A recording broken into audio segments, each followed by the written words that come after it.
오늘 성경에 관해서 말씀을 나누려고 그렇습니다. 성경에 대해서 사람들이 많이 모르는 경우가 많고, 성경은 크리스찬이 됐든 안 됐든 간에 성경을 집에 한 권씩은 대부분 가지고 있는데 또 가장 안 읽는 책이에요. 가장 안 읽는, 어떤 분들은 그냥 뭐 예배드리러 나올 때만 부적처럼 사용하는 거지 하나님 말씀으로 생각을 안 하는 분들 참 많습니다. 그래서 오늘 성경에 관해서 말씀을 나누려고 합니다. 우리 인간의 개인과 공동체의 삶에 가장 큰 영향을 주는 것이 뭐냐 하면은 종교입니다. 인간의 개인이든 아니면은 뭐 단체든 간에 가장 큰 영향을 주는 게 종교예요. 그런데 이 종교의 기본적인 요소들 중에 첫 번째가 뭐냐 하면은 경전입니다. 경전, 책. 이 경전은 종교의 신앙을 위한 교리를 담은 책이죠. 교리를 담은 책인데, 이슬람의 경전은 꾸란이고, 불교의 경전은 불경이고, 유교의 경전은 유학이고, 기독교의 경전은 잘 아신 것처럼 성경입니다. 구약성경 39권, 신약성경 27권, 더 합쳐서 66권입니다. 십계명은 돌판에다 기록했었고, 또 그 외에 다른 여러 가지 내용들은 성경들은 양의 가죽이라든지 파피루스 종이에 기록을 했습니다. 근데 원본은 오래 갈 수가 없잖아요. 그렇기 때문에 온본이 보존이 안 되기 때문에 파피루스나 가죽 종이에다가 필사본으로 재기록을 해서 보존해 왔습니다. 근데 오늘 이제 성경에 대해서 말씀을 좀 나누려고 그러는데, 웬만하면 다 아시는 내용들입니다. 구약 성경은 크게 네 부분으로 구분이 됩니다. 첫째는 모세오경입니다. 다 잘 아시겠지만 창세기, 출애굽기, 레위기, 민수기, 신명기 이렇게 되어 있습니다. 그런데 창세기는 세상 어디에서도, 어떤 책에서도, 어떤 종교에서도 기록이 없는, 오직 성경 속에만 있는 유일한 세상의 신비를 밝혀주는 책입니다. 어떤 종교의 경전에도, 어떤 학설 속에서도 없는 신비한 세상의 여러 가지 신비를 밝혀주는 책이에요. 하나님께서 모세에게 창조까지의 과거를 계시해 주심으로 알게 하셔서 모세를 통해서 기록을 했습니다. 물론 내용은 하나님이 천지 만물을 창조하시는 내용이고, 만물을 만드셔서 거기에 인간을 만드신 내용이고, 또 인간을 만들었는데 인간이 마귀의 유혹되어서 범죄함으로 하나님과 멀어져 버린 인간의 실상들을 창세기에는 기록되어 있고, 그리고 하나님께서 아브라함을 선택하시고 그 손자 야곱을 선택해서 이스라엘을 형을통적인 하나님의 백성들로 선택해 가시는 과정이 기록된 것이 창세기입니다. 그리고 또 출애굽기는 야곱과 그 가족 70여 명이 이집트로 들어가서 이집트에서 430년이 지나는 동안에 약 150만 명이라고 하는 숫자가 불어나니까 하나님께서 모세를 통해서 출애굽시켰고, 그래서 홍해를 건너서 광야로 출애굽시켜서 그 출애굽시킨 거기에서 하나님이 율법책을 주시고 율법을 주셨잖아요, 거기서. 그래서 하나님을 섬기는 방법들을 일러주셨습니다. 그리고 레위기는 하나님의 백성들이 어떻게 하나님 앞에 죄 문제를 해결하기 위해서 제사를 지낼 것인가 하는 제사법을 주시고, 하나님 앞에 예배를 드리는 예배법에 대해서 가르쳐 주시는 책입니다. 그다음 민수기는 광야 속에서 하나님께서 하나님의 자녀들을, 하나님의 백성들을 인도하시고 공급하시고 보호하시는 내용을 기록했고, 또 신명기는 하나님께서 주신 계명을 거듭 되풀이해 준 내용입니다. 쉽게 말하면 이렇습니다. 출애굽 1세대가 다 죽고 나니까 2세대는 하나님의 계명을 잘 인지를 못하고 있잖아요. 그래서 재차 그들에게 가르쳐주는 내용이 신명기입니다. 신명기 6장 4절에서 5절. 이스라엘아 들으라. 우리 하나님 여호와는 오직 유일한 여호와이시니 너는 마음을 다하고 뜻을 다하고 힘을 다하여 내 하나님 여호와를 사랑하라. 예, 그리고 구약에는 역사서라고 합니다. 여호수아가 가나안 땅을 정복할 때부터 그 다음에 에스더까지 12권의 책을 말합니다.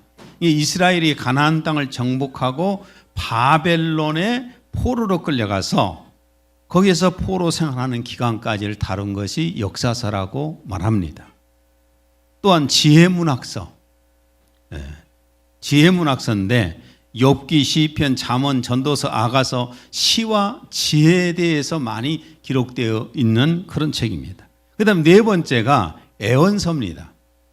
이사야 선지자부터 시작을 해서 이사야부터 말라기까지 16명의 선지자들이 애언을 담고 있습니다.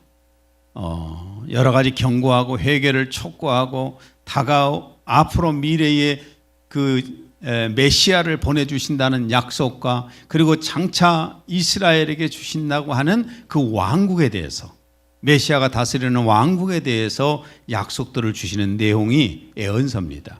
그런데 이 애언서 가운데서 가장 중요한 것이 뭐냐면은 메시아, 그리스도에 대한 약속입니다.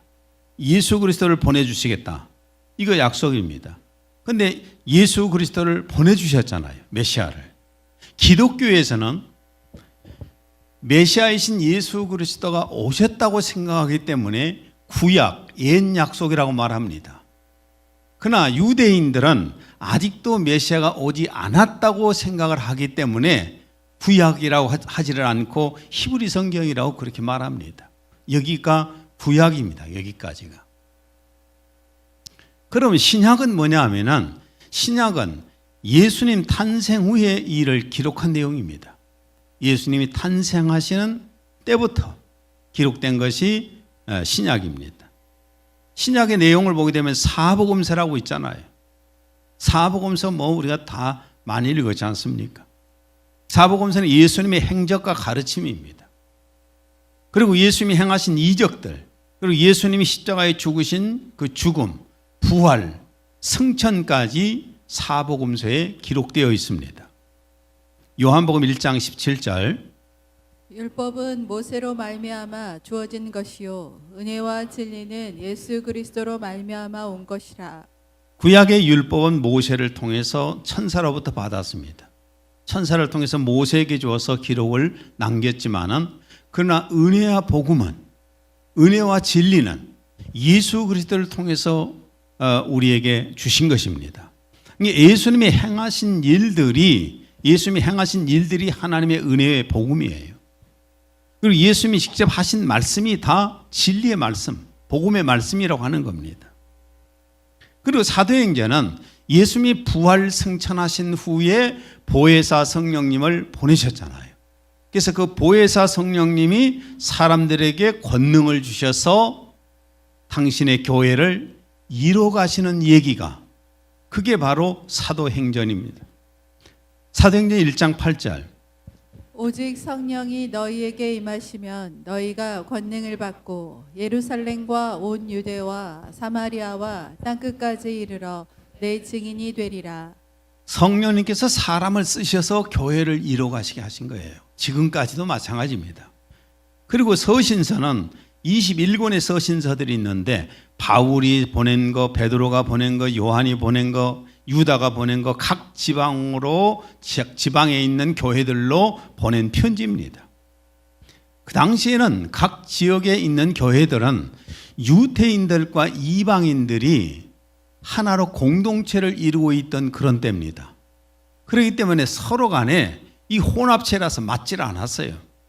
유대인들은 율법을 주장을 했고 할례를 주장했고 예수님을 믿지만은 율법도 지켜야 되고 할례도 받아야 된다, 이걸 강조했고, 당시의 이방인들은 아니다, 무할례를 주장을 했고 그다음에 또한 어떤 면에서 방종한 모습도 보여주었습니다. 이 문제에 대해서 굉장히 심각하게 혼란이 왔고, 그리고 또 악령에 사로잡혀서 미혹의 길을 가르치는 당시의 설교자들이 굉장히 많았습니다. 갈라디아서 1장 6절. 나는 너희가 그리스도의 은혜 안으로 너희를 부르신 이로부터 그렇게 빨리 떠나 다른 복음을 따르게 됨을 이상히 여기노라. 예, 이렇게 잘못된 교리나 유혹에서 빠져나오게 하려고 보낸 것이 서신서들입니다. 마지막으로 요한계시록이지요. 가장 크리스찬들이 안 읽는 성경입니다. 요한계시록, 종말론적인 내용으로 예수 그리스도의 계시입니다. 계시록 1장 1절.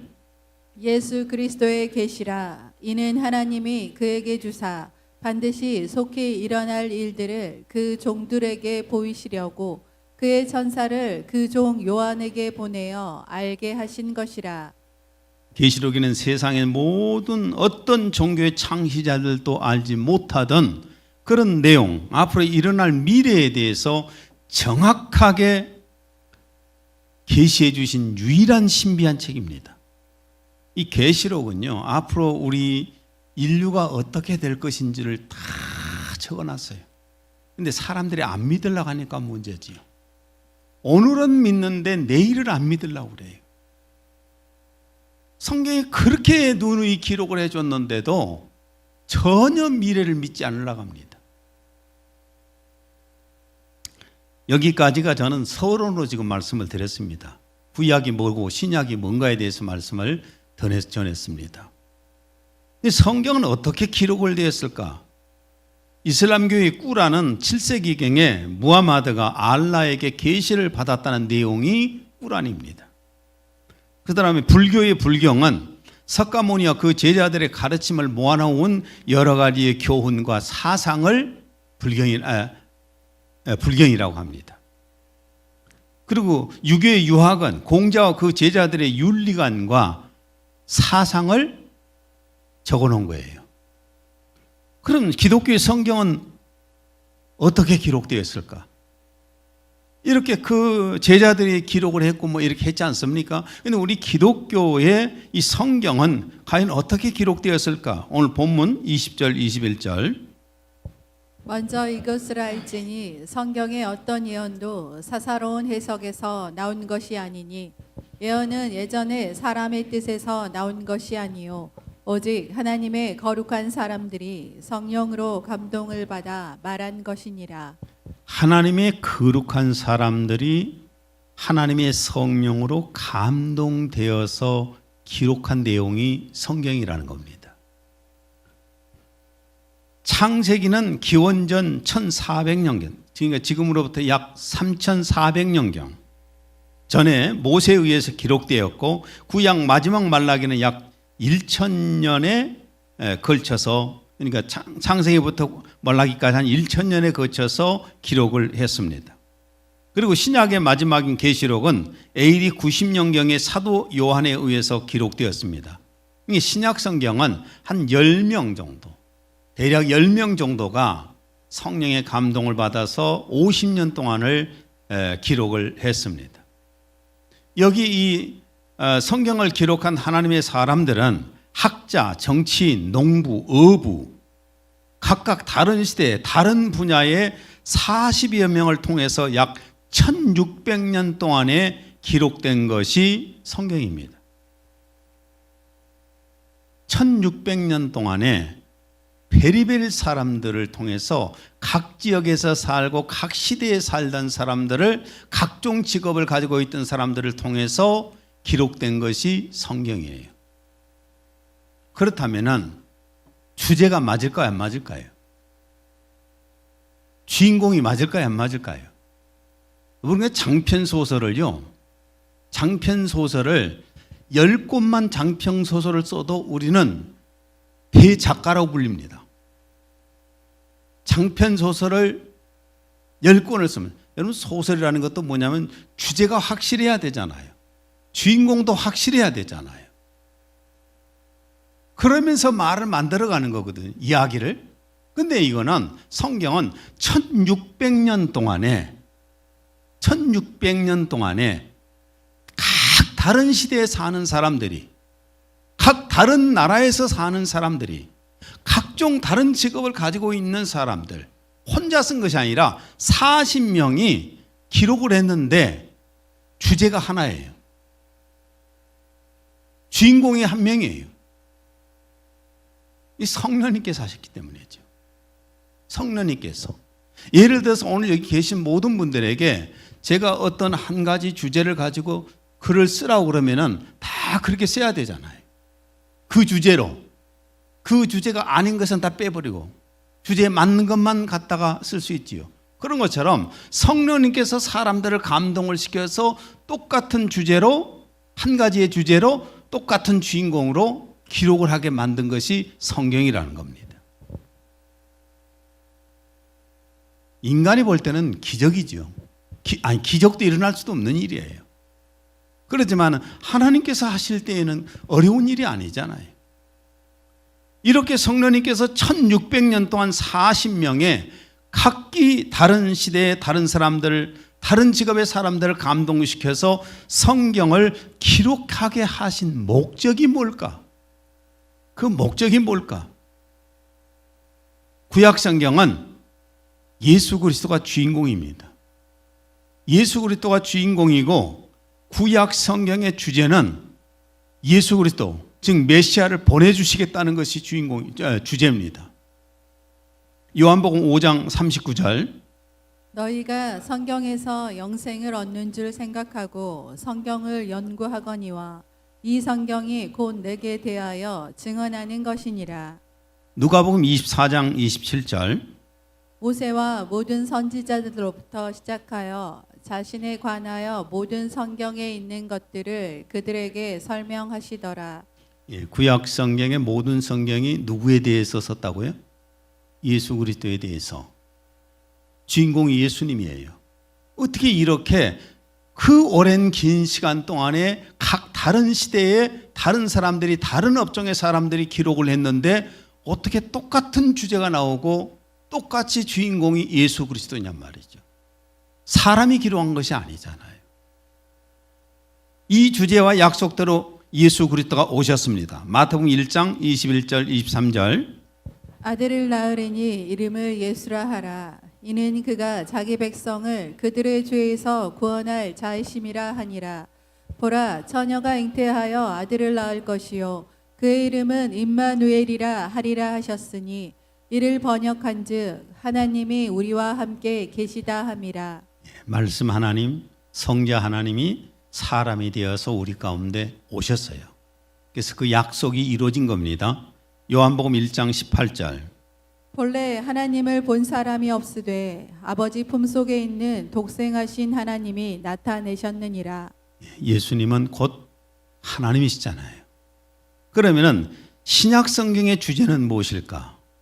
신약 성경의 주제가 뭐냐 하면은 오신 그 예수 그리스도가 당신의 백성들을 위해서 십자가에서 속죄 제물이 되어서 죽으신다는 내용입니다.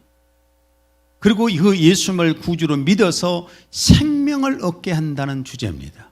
이거 신약 성경이에요. 10명이 50년 동안을 각 지역에서 기록해서 보낸 내용들이 신약 성경이에요. 복음서 같은 경우는, 사복음서 같은 경우는 직접 제자들이 기록을 한 내용도 있지만은 그 제자를 따라다녔던, 한마디로 하면 속죄자와 같은 사람들이 그 사도로부터 받아서 기록한 내용들이 복음서입니다. 근데 다 똑같이 주인공이 똑같고 주제가 똑같고 성령님께서 그들을 감동시켜서 기록했기 때문에 그렇습니다. 요한복음 20장 31절. 오직 이것을 기록함은 너희로 예수께서 하나님의 아들 그리스도이심을 믿게 하려 함이요 또 너희로 믿고 그 이름을 힘입어 생명을 얻게 하려 함이니라. 교회를 아무리 10년을 다녔고 성경을 아무리 연구를 많이 했어도 예수님이 그리스도이신 것을 믿지는 못하고 하나님이신 것을 믿지 못하고 예수님 믿어서 영생을 받지 못하면, 생명을 받지 못했다면 다 헛것이에요. 다 헛것입니다. 그냥 종교용어 생활하러 다닌 거지요. 여러분, 신약 성경에 약속들을 많이 해줬습니다. 이 신약 성경에는 정말 약속이 많습니다. 근데 그 많은 약속을 이 시간에 제가 다 말씀을 드릴 수는 없고 몇 가지만 그 약속을 한번 보시게요. 그 약속이 믿어진다면 여러분은 복받으신 분들입니다. 회개하고 예수를 믿으면 구원받는다는 약속입니다. 요한복음 3장 16절. 하나님이 세상을 이처럼 사랑하사 독생자를 주셨으니 이는 그를 믿는 자마다 멸망하지 않고 영생을 얻게 하려 하심이라. 예수를 믿는 사람은 하나님의 생명이 그 안에 있어서 영생을 얻은 겁니다. 이것을 믿는다면 여러분은 복받은 거예요. 그 다음에 마태복음 28장 20절. 내가 세상 끝날까지 너희와 항상 함께 있으리라. 하나님이 함께 하신다는 거예요. 하나님이 함께 하신다는 사실을 믿는다면 그 또한 복받은 겁니다. 성도가 육체에서 영혼이 떠나가면 낙원에 간다는 약속, 이 약속을 믿고 있다면 여러분은 복받은 분들이에요. 누가복음 23장 43절. 오늘 내가 나와 함께 낙원에 있으리라. 고린도후서 12장 4절. 그가 낙원으로 이끌려가서 말로 표현할 수 없는 말을 들었으니 사람이 가히 이르지 못할 말이로다. 사람이 육체를 떠나서 예수님 믿는 사람이 육체를 떠나서 그 영혼이 벗어나게 되면 낙원에 간다는 겁니다. 이게 성경의 약속이에요. 저번에 탤런트 신위에서 감동받았다고 하는 감독님 얘기입니다. 감독님이 이제 집요하게 전화를 해갖고 자꾸 이제 궁금해서 묻는 것이 뭐였냐면은 어머니가 권사님이신데 몇 년 전에 돌아가셨는데 어디로 가셨는가? 목사님들마다 천국으로 갔다고만 하지 그것에 대해서 정확하게 구분을 지어주지 않으니까 어디가 어딘지 구분을 잘 못하겠더라. 그래서 그 문제를 했는데 목사님이 와서 설교를 하시는데 이거 시원하게 해줘서 너무 감사하다 하면서 다시 한번 그런 문제를 물어봐서 자, 구원받은 성도가 육체에서 영혼이 벗어나가게 되면은 먼저 가는 곳이 낙원이다. 낙원이고 부활되어서 들어가는 곳이 새 예루살렘이다. 어떤 사람은 새 예루살렘에 자기가 가봤더니만은 바울 사도의 발자국도 있고 그러더라고. 손 뻥치고 사기꾼들이잖아요. 여러분 절대로 새 예루살렘에는 부활체가 아니면 못 들어갑니다. 지금은 부활하지 않는 사람들은 낙원에 가서 있는 거예요. 이 낙원에 간다는 것을 약속으로 해주셨잖아요. 믿는다는 복 받은 거예요. 그 다음에 부활 승천하신 예수님이 다시 오신다는 약속입니다. 사도행전 1장 11절. 너희 가운데서 하늘로 올려지신 이 예수는 하늘로 가심을 본 그대로 오시리라. 계시록 22장 20절. 이것들을 증언하신 이가 이르시되 내가 진실로 속히 오리라 하시거늘 아멘. 주 예수여 오시옵소서. 부활하신 예수님께서 제자들이 있었고 아마 500여 명이 봤다는 것은 아마 그때이지 않을까 싶어지는데 감람산에서의 올리브산이라고 그러는데 거기에서 사람들을 보는 가운데서 하늘로 승천해 가셨어요. 나는 이게 믿어질까 싶어요. 사람이 눈으로 보지 않아서 못 믿을 거 아니에요. 근데 사람들이 그렇게 많이 보는 가운데서 올라가셨는데 그것도 슝 하고 가버린 것이 아니라 그렇게 가신 것이 아니라 슬로우로 올라가시는 거예요. 다 하늘을 쳐다보고 있어요. 구름이 가려서 안 보일 때까지 계속 쳐다보고 있어 사람들이. 그래서 천사들이 그러잖아요. 뭘 그렇게 갈릴리 사람들아 멍청하게 쳐다만 보고 있느냐.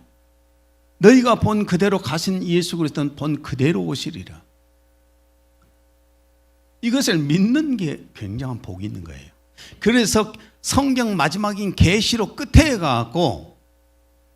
가서 기록한 말씀이 내가 진실로 속히 오리라. 예수님이 하시는 말씀이에요. 그랬더니 요한이 하는 말이 아멘 주 예수여 오시옵소서. 아멘 한 분들은 복 있는 분들이에요. 입 턱 다물고 있는 분들은 복 없는 분들이고. 진짜로예요. 아멘 한 사람들은 복이 있었어요. 늦었어 이제. 예. 그 다음에 예수 그리스도가 재림하실 때에 성도가 신령한 몸으로 부활한다는 약속입니다. 고린도전서 15장 51절에서 52절. 보라, 내가 너희에게 비밀을 말하노니 우리가 다 잠잘 것이 아니요 마지막 나팔에 순식간에 호련히 다 변화되리니 나팔 소리가 나매 죽은 자들이 썩지 아니할 것으로 다시 살아나고 우리도 변화되리라. 예, 우리도 변화된다겠죠. 데살로니가전서 4장 16, 17절.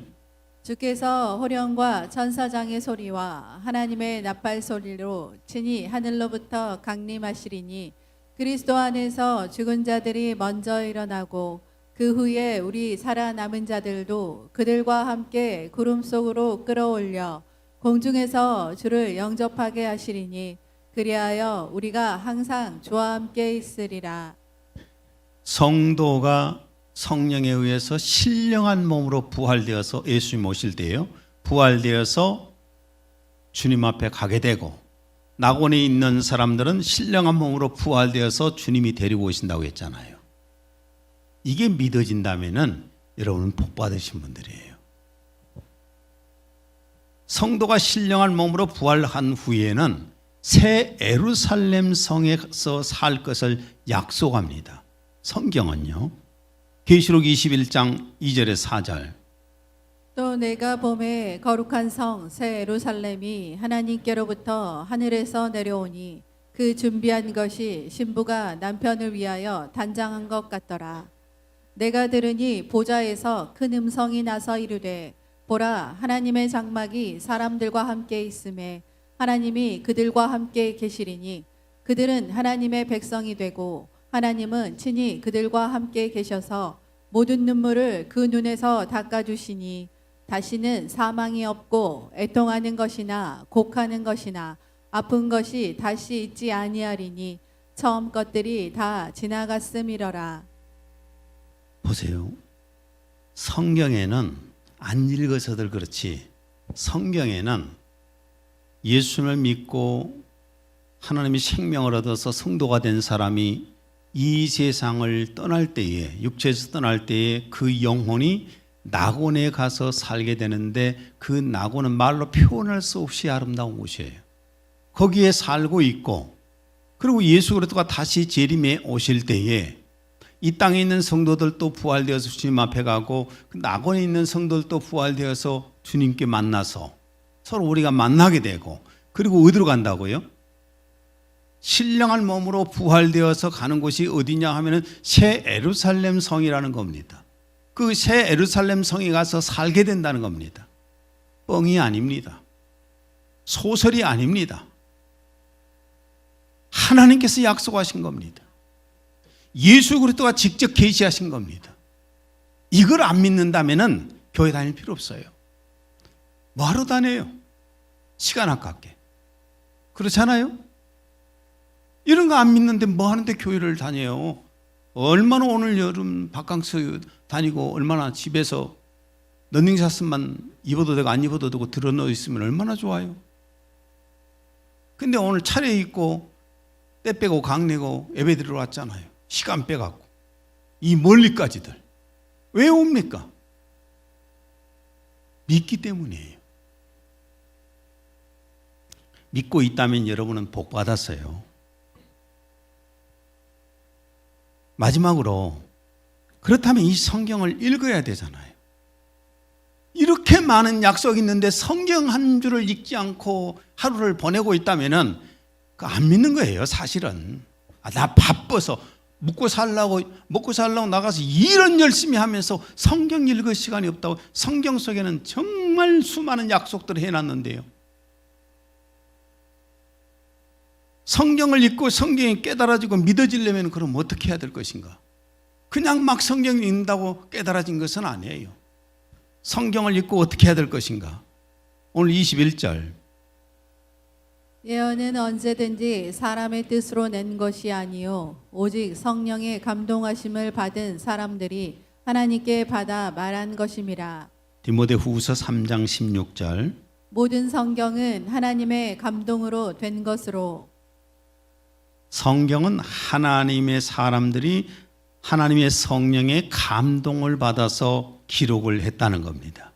그래서 말씀을 성령의 감동으로 읽어야 그 속에서 하나님의 의도가 깨달아지는 거예요. 성령의 감동을 입지 않고는 그냥 문자적으로 지식밖에는 아니에요. 교리적으로 달달달달달 애우고 그 정도 수준밖엔 더 되겠습니까? 에베소 1장 17절. 우리 주 예수 그리스도의 하나님 영광의 아버지께서 자기를 아는 지식 안에서 지혜와 계시의 영을 너희에게 주시어. 이렇게 하나님께서 지혜와 계시의 영을 주셔야 말씀들이 깨달아지잖아요. 근데 왜 저는 또 이 무더위 속에서도 성경의 원문을 연구를 하고 학자들이 연구한 것들 열심히 그것도 공부를 해보고 그 다음에 성경을 기록한 시대적인 여러 가지 배경도 공부를 하고 또한 뭐 문화적 배경도 공부하고 역사적 배경도 공부하느냐, 성경을 원문대로 그냥 읽어보려고, 당시의 사건들을 알려고. 그래야 문화 수준이 서로 다르니까 성경을 그런 분야를 지식적으로 또 배워야 되잖아요. 그러나 그 내용 속에 있는 하나님의 의도는 이렇게 학자들이 써놓은 지식을 공부한다고 해서 하나님의 의도가 배워지지는 않습니다. 그냥 지식적으로 알 뿐이지요. 그런다면 세상의 학자들이, 신학자들이 최고 신앙이 좋지 않겠어요? 그런데 그렇지가 않습니다. 성령의 감동이 올 때만이 그 하나님의 말씀이 내 안에서 크게 작용하면서 하나님의 의도가 깨달아지는 겁니다.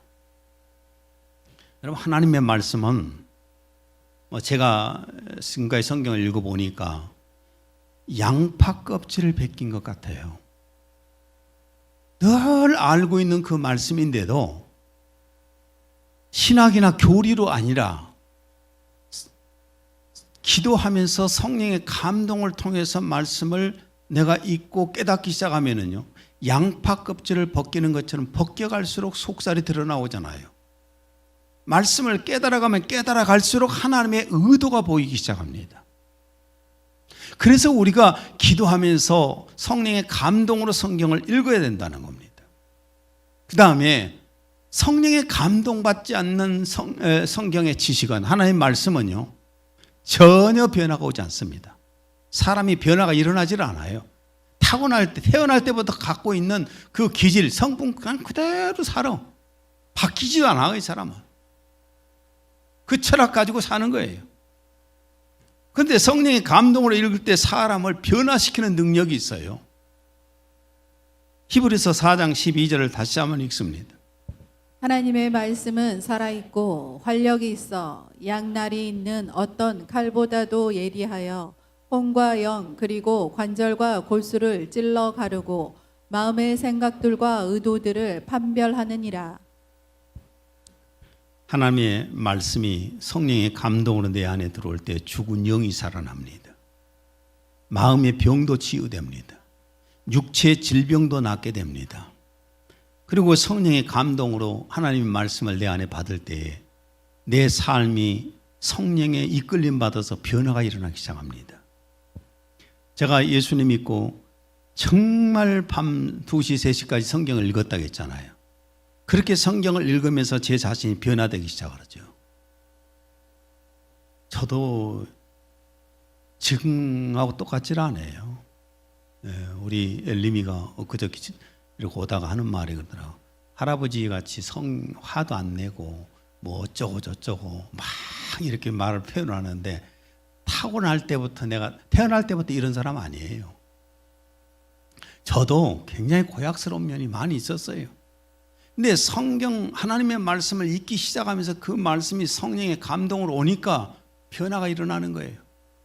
저는 하나님의 말씀을 붙잡고 변화되려고 별 방법을 다 썼어요. 말씀을 써가지고 화장실까지 붙여놨다니까요. 나는 죽었나니, 나는 그리스도 안에서 죽었나니. 화를 안 내고, 저번에도 말씀드렸잖아요. 내가 만재에 대해 화를 내니까 내가 그냥 며칠 굶겨버렸다고. 그렇게까지 막 변화되려고 애를 썼어요. 산속 생활을 몇 년을 했다니까요. 말씀이 저를 이렇게 만들더라고.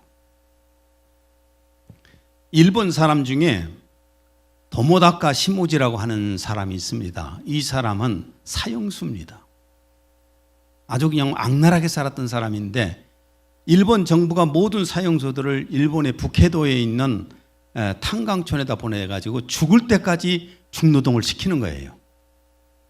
이 시모지 이 탄강촌에서 중노동을 하면서 이제 죽는 날을 기다려야 되잖아요. 근데 거기서도 아주 악명 높기로 유명한 사람이었다고 합니다. 하루는 허리가 이제 구부러지고 백발이 된 자기 할머니가 된 자기 어머니가 거기까지 온 거예요. 면회를 왔는데 되게 멀어서 면회를 못 오는데 면회를 왔더래요. 와서 이런저런 얘기하다가 보따리 하나를 주고 갔어요. 보따리 하나 주고 가서 자기 방에 깜방에 가갖고 찾아보니까, 벌려보니까 성경책이 한 권이 들어있는 거예요. 이 사람이, 이 노인네가 벌써 나 없는 동안에 예수생이 되어갖고 성경책을 갖고 왔다고 그냥 저 방구석에 집어 던져버린 거예요. 집어 던져보고 놔뒀는데 며칠 있다 보니까 감방에 같이 있는 제수들이 그 성경책을 찢어갖고 한 장씩은 찢어갖고 담배를 말아갖고 피고 있더래요. 우리 어머니가 그 멀리서 가지고 온 성경책인데 이놈들이 담배 말아서 피고 있다고 뺏어갖고 이제 보관해 놨는데, 그래서 뭐냐 이게. 그래서 궁금해서 성경책을 읽기 시작하는 거예요.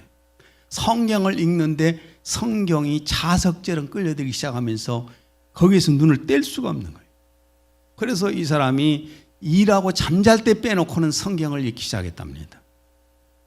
계속 성경이 있다 어느 날 또 탄광에 들어가서 일을 하는데, 점심시간에 점심을 빨리 먹고 옆에 탄광 굴에 들어가서 거기서 성경을 읽고 있는데 자기가 일하던 그 밥 먹던 자리에 와르르르르 무너지더래. 탄광이 무너져갖고 37명이 그 안에 있던 인부가 모조리 다 죽어버렸어요. 누구만 살았겠어요? 이 사람, 시모지라고 하는 이 사람만 자기가 산 거예요. 그래서 하나님이 나를 살리셨구나. 그래서 예수님을 거기서 영접하고 진짜 신앙이 되었는데, 그때부터 얼마나 이 악랄한 죄수가 변화가 되기 시작했는지 계속 사람들에게 여러 가지 도움을 주면서 이렇게 이제 살기 시작한 거지. 그러다가 모범수가 된 거예요. 모범수가 되어가지고 세월이 지나가서 감형이 되고 또 감형이 되고, 그래서 결국은 추록이 되었습니다. 추록이 되어서 시모지는 이 감옥에서 나온 후에 아주 열심히 돈을 벌어가지고 가장 첫 번째 했던 것이 뭐냐면은 자기 어머니에게 효도하지 못한 것이 마음에 늘 걸려서, 그래서 양로원을 만들었어요. 양로원을 지어가지고 노인들을 모셨습니다. 그리고 또 돈을 벌어서 고아원 6개를 또 세웠고, 그리고 또 돈을 벌어서 중고등학교 6개를 설립을 했습니다. 그래서 정부가 주는 교육자 대상을 받았고 사회사회과에 주는 대상도 받았습니다. 그리고 시모지는 77살에 세상을 떠났습니다. 멋지잖아요. 돈 버는 목적이 이런 데 있다면 얼마나 멋집니까? 돈이나 쌓아두고 빌딩이나 지어놓고 그냥 이 하려고 돈 버는 사람들, 스크루지 영감탱이들이잖아요. 얼마나 돈 벌어와야 아무 소용도 없는 사람들. 근데 이 사람은 이렇게 돈을 벌어서 멋지게 쓰고 77살에 세상을 떠났습니다. 일본 사람들은 그 죽음을 너무 안타까워해서 애도하는 그 사람들이요 어마어마하게 줄 섰다고 합니다. 악랄한 사형수로 탄광의 막장에서 인생을 마쳐야 할 시모지가 모든 사람들이 존경하고 사랑받는 사람으로 되었는데 이렇게 만든 게 뭘까요? 이렇게 만든 게 뭐냐면 성경이에요. 성경입니다. 성경을 정말 열심히 읽는 사람은 기도할 수밖에 없는 것이고, 기도하고 성경 읽는 사람은 변화가 일어나요. 자기 성격도 확 바뀝니다. 히브리서 4장 12절. 하나님의 말씀은 살아있고 활력이 있어 양날이 있는 어떤 칼보다도 예리하여 혼과 영 그리고 관절과 골수를 찔러 가르고 마음의 생각들과 의도들을 판별하느니라. 하나님의 말씀이 성령의 감동에 의해서 내 마음에 와서 나를 때릴 때에 이 감동이 얼마나 강하게 나타나는지 몰라요. 인격이 변합니다. 라이프 스타일이 바뀌어요. 철학이 바뀝니다. 모든 것이요, 내 안에 들어있는 모든 것이 다 바뀌기 시작해요. 쉽게 말하면 작은 예수가 됩니다. 여러분도 작은 예수예요. 저도 마찬가지고요. 여러분 교회에 올 때 누구 보러 오신가요? 뻔한 헛소리 하지 마세요. 예수님 보러 온다고요? 예수님 보인가요? 안 보여요. 영으로 와 계시기 때문에 안 보이지 않습니까? 누구 본가요? 목사를 쳐다보고, 여러분 보세요. 지금 다 저 쳐다보고 있잖아요. 목사를 쳐다보고 예수님이 저렇게 했구나. 맞아, 예수님의 성품이 저렇게 했구나. 예수님의 권능이 저렇게 했구나. 예수님의 사상이 저렇게 했구나. 그런 것 은연중에 다 알아요. 목사를 보고 다 그런 거 본다고요. 여러분 집에서 우리 아버지를, 크리스찬인 우리 아버지를 보고 예수님이 저런 분 같겠구나. 그런데 만약에 목사가요, 예수님 닮은 것이 아니라 마귀를 닮아 있어요. 그때 교인들도 다 마귀로 바뀌어가기 시작합니다. 내가 내 안에 하나님의 말씀을 담고 성령의 감동이 오게 되면은 내가 변화되어서 예수님 닮아가기 시작해요. 얼굴이 아니라 그 사람의 인격 속에서, 그 다음에 영적인 신앙생활 속에서, 철학 속에서, 모든 부분에서 예수님의 모습이 보이는 거예요. 오늘 이 말씀을 결론 짓으면 그렇습니다. 여러분, 하나님의 말씀을 사랑하십니까? 정말 이 말씀을 사랑하세요? 그럼 하루에 어느 정도 읽으십니까? 얼마나 기도하면서 이 성경을 읽고 있습니까? 성경을 내가 읽고 성령의 감동을 받으면 마음의 병이 치료돼요. 어디에 가든지 그럽니다. 어디에 가든지 사람들이 저보다 얼굴이 환하십니다. 얼굴이 환하십니다. 잘 먹고 잘 산 것처럼 보입니다. 그 말. 그런데 꼭 그렇게 잘 먹고 잘 살고 내가 처한 모든 것들이 그렇게 행복만 했을까요? 그렇지 않아요. 내 삶은 태어날 때부터 어둡게 태어났어요. 태어날 때부터 어둡게 태어나서 어둡게 자랐고 웃을 날도 없었고, 지금도 나는 크게 한번 웃어보지 않습니다. 한 번도 웃어본 적이 없으니까. 내 삶이 그랬어요. 목회하면서요? 목회하면서 뭘 얼마나 내가 가진 것이 많았겠어요. 지금이야 뭐 좋은 데서 산다고요? 날마다 경제적 어려움 속에 살아요. 날마다 보대끼면서 살아요. 그런데도 내 마음에는 기쁨이 있어요. 즐거움이 있어요. 누구 때문에? 하나님 때문에. 내 안에 하나님의 말씀이 들어있고 말씀이 믿어지기 때문에 기쁨이 올 수밖에 없잖아요. 내가 예수 그리스도를 믿고 하나님의 말씀을 사모해서 성령의 기도하면서 성령의 감동을 읽으면 마음의 병이 치료돼요. 마음이 밝아져요. 내 몸도 고쳐져요. 여러분, 저는 어려서부터 병이 얼마나 많았는데, 목회하면서도 100m 걸어가기도 어려울 정도로 그랬다니까요. 혈압이 여러분 36에 26이었던가 봐. 이 정도 되었단 말이에요. 걸어다닐 수가 없었어요. 그런데 얼마나 건강해요. 보약도 많이 먹고 그러시지 않겠어요? 아니요. 저는 먹는 약이 없어요. 아내가 강제로 먹이는 비타민밖에 없습니다. 비타민 C알. 그런데도 건강하잖아요. 하나님의 말씀이 내 안에서 감동을 주게 되면은 육체도 질병에서 고침받는 겁니다. 그리고 여러분 모두가 다 하나님의 말씀을 사모하세요. 그러면 그 말씀이 여러분의 삶을 바꿔놓을 겁니다. 오늘부터 기도하면서 성경 읽으세요. 솔직하게 말씀드리면 교회 직분만 받아놓고 성경도 안 읽고 성경 하나 한 줄 읽어보지도 않고 일이 바빠서, 일이 뭐가 그렇게 바쁜 것은 열심히 하면서 성경 읽을 시간이 없답니까? 새벽 예배만 나와도 아침에 우리는 20분씩 읽어요. 오늘부터 성경을 기도하면서 읽읍시다. 기도합니다. 하나님 아버지, 오늘은 성경에 관해서 말씀을 나눴습니다.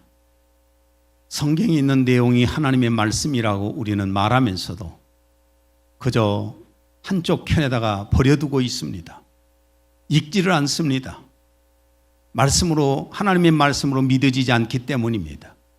하나님의 약속으로 믿어지지 않기 때문입니다. 세상에 있는 소설보다도 훨씬 안 읽으려고 합니다. 주님, 우리 마음을 주장해 주셔서 성령의 큰 감동을 주셔서 진정한 믿음이 생기게 하시고 하나님의 말씀을 사모하는 마음이 생기게 하여 주옵소서. 예수님 이름으로 기도했습니다. 아멘.